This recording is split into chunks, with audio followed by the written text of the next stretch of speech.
Bismillahirrahmanirrahim. Assalamualaikum warahmatullahi wabarakatuh. Pada kesempatan ini atau pada video kali ini kita akan membahas lanjutan dari materi kemarin, yaitu manfaat aktivitas fisik teratur. Sekarang kita masuk di tentang penyakit. Nah, penyakit yang di sini ada 3, yaitu penyakit menular, penyakit tidak menular, dan penyakit kronis.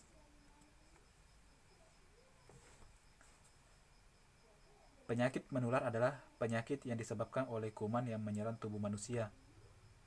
Kuman itu dapat berupa virus, bakteri, atau jamur.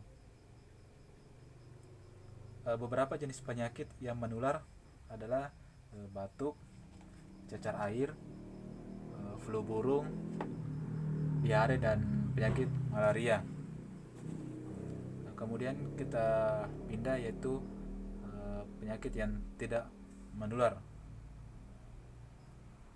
Penyakit tidak menular adalah penyakit yang tidak disebabkan oleh kuman, tetapi disebabkan karena adanya problem fisiologis atau metabolisme pada jaringan tubuh manusia. Penyakit-penyakit tersebut contohnya adalah batuk, sariawan, sakit perut, dan sebagainya. Yang ketiga yaitu penyakit kronis. Penyakit kronis adalah penyakit yang berlangsung sangat lama. Beberapa penyakit kronis yang sering menyebabkan kematian kepada penderitaannya antara lain AIDS, serangan jantung, kanker, stroke, diabetes, dan lain-lain sebagainya.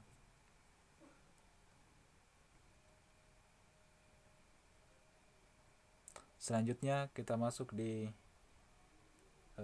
penyakit jantung. Nah, penyakit jantung merupakan penyakit nomor wahid di dunia, atau biasa dikatakan pembunuh nomor 1 di dunia. Kedua, olahraga dengan teratur dapat membuat jantung kita lebih kuat dan lebih baik dalam bekerja. Jadi salah satu cara yang dilakukan untuk menghindari terjadinya penyakit jantung yaitu dengan berolahraga yang dilakukan secara rutin. Kemudian melalui olahraga, denyut nadi istirahat yang mulanya 80 denyutan per menit dapat berkurang menjadi 60 denyutan per menit. Denyutan semakin berkurang karena jantung bekerja secara optimal. Kapasitas ruang jantung menjadi lebih besar dan otot jantungnya menjadi lebih kuat. Keadaan yang demikian, olahraga dapat mencegah penyakit jantung. Nah, selanjutnya itu diabetes. Diabetes disebabkan oleh pola makan yang tidak teratur dan kurangnya beraktivitas. Olahraga mampu membuat berat badan menjadi ideal. Lemak yang ada akan digunakan menjadi energi ketika berolahraga. Olahraga yang cocok adalah olahraga aerobik seperti jogging, bersepeda, dan renang. Selanjutnya itu asma. Olahraga sangat baik untuk orang yang menderita penyakit asma, asalkan dilakukan dengan cara-cara yang khusus. Hal yang paling utama adalah memilih tempat untuk berolahraga yang bebas dari polusi udara. Sebab orang yang memiliki asma cenderung akan kambuh apabila kondisi udaranya kotor. Olahraga yang baik bagi penderita asma adalah dengan latihan senam kalistenik atau mengayuh sepeda di tempat. Olahraga seperti ini bagi penyandang penyakit asma kurang lebih 2-3 bulan. Latihan dilakukan secara bertahap dan intens, rendah hingga sedang. Jadi latihannya dilakukan secara bertahap dengan intensitas rendah, kemudian masuk ke sedang. Contoh latihannya adalah lari 2 menit, kemudian kita istirahat 2 menit, dan seterusnya. Obesitas. Obesitas adalah keadaan di mana berat badan berada di atas normal. Obesitas dikenal dengan kegemukan. Orang yang mengalami kegemukan tentunya disebabkan oleh banyaknya timbunan lemak yang ada di tubuh. Lemak biasanya tertimbun di perut, paha, dan lengan. biasanya itu kalau yang tertimbun di perut dia itu ada pada laki-laki, kemudian kalau paha dan lengan biasanya pada ada perempuan, lebih banyak di perempuan. Pola makan yang tidak teratur dapat menjadi faktor yang paling utama terjadinya kegemukan. Stres juga dapat menjadikan seseorang mengalami kegemukan.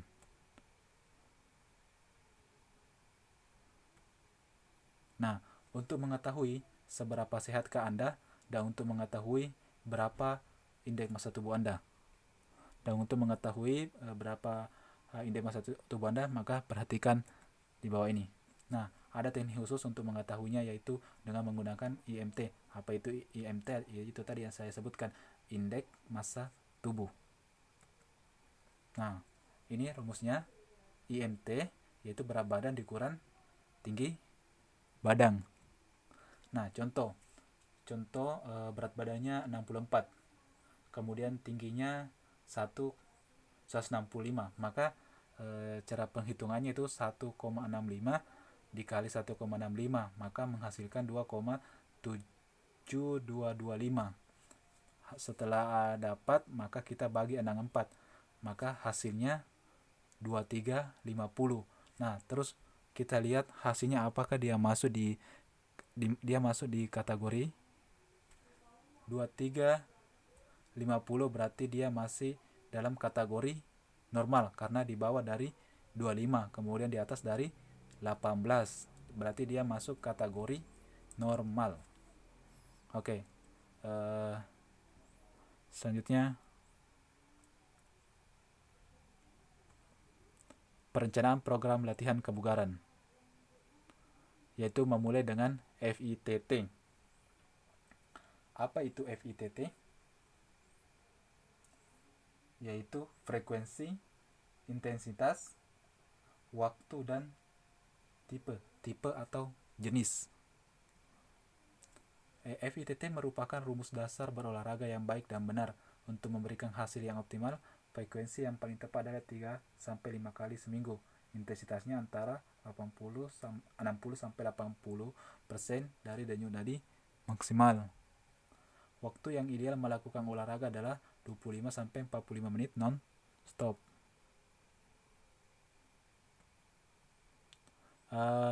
Nah, berdasarkan rumus FITT untuk direkomendasikan dalam mengembangkan daya tahan,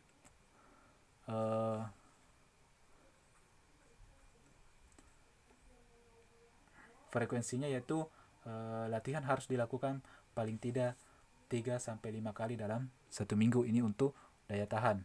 Kemudian intensitas latihan berkisar 50-60% dari denyut nadi maksimal selama kurang lebih 60 menit atau 1 jam.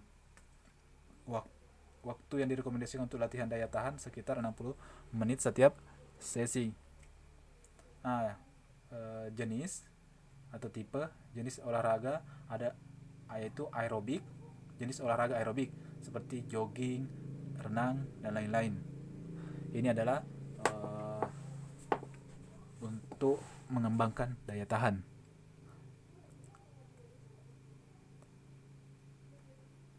Selanjutnya itu mengembangkan otot. Nah, kekuatan otot dan daya tahan otot merupakan komponen kebugaran yang sangat penting. Nah, rekomendasi dari FITT bahwa latihan beban dilakukan setiap 2-3 kali seminggu. Intensitas latihan beban dilakukan dalam 8-12 kali tahanan dan dilakukan dengan 3 set untuk setiap otot yang dilatih. Istirahat antar set adalah 1-3 menit. Mungkin butuh penjelasan khusus di sini karena ini tingkat analisanya agak cukup tinggi. Jadi mungkin nanti lain waktu ada kesempatan saya jelaskan mengenai intensitas dalam hal mengembangkan otot. Lanjut. Waktu yang diperlukan dan dianjurkan dalam latihan beban sekitar 30-60 menit. Jenis latihannya adalah aerobik.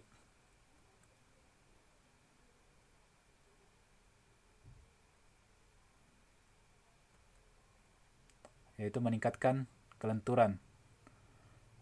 Melakukan stretching 3-5 kali seminggu dan yang lebih baik adalah setiap hari. Melakukan perenggangan otot selama 15-30 detik untuk setiap jenis perenggangan otot. Jadi setiap melakukan perenggangan satu gerakan itu berarti dia berkisar antara 15-30 detik. Melakukan perenggangan selama 15-30 menit dalam setiap latihan. Jenis latihan kelenturan yaitu perenggangan otot yang dilakukan secara aktif, pasif, dan dinamis. Nah, selanjutnya ini ada tugas tentang manfaat aktivitas fisik dan dikerjakan di buku latihan. Ada 10 soal, dan jika memang ada soal yang kurang paham mungkin bisa ditanyakan, atau dari beberapa video yang saya sharing, saya banyak yang ada beberapa yang tidak dipahami, bisa berkomentar di bawah. Dan untuk soal-soalnya dikerja dengan baik, dan manfaat aktivitas ini fisik ini sangat bermanfaat bagi kalian untuk kedepannya. Untuk pembelajaran aktivitas fisik sampai di sini, dan semoga bermanfaat. Saya akhiri dengan ucapan Assalamualaikum warahmatullahi wabarakatuh. Salam olahraga.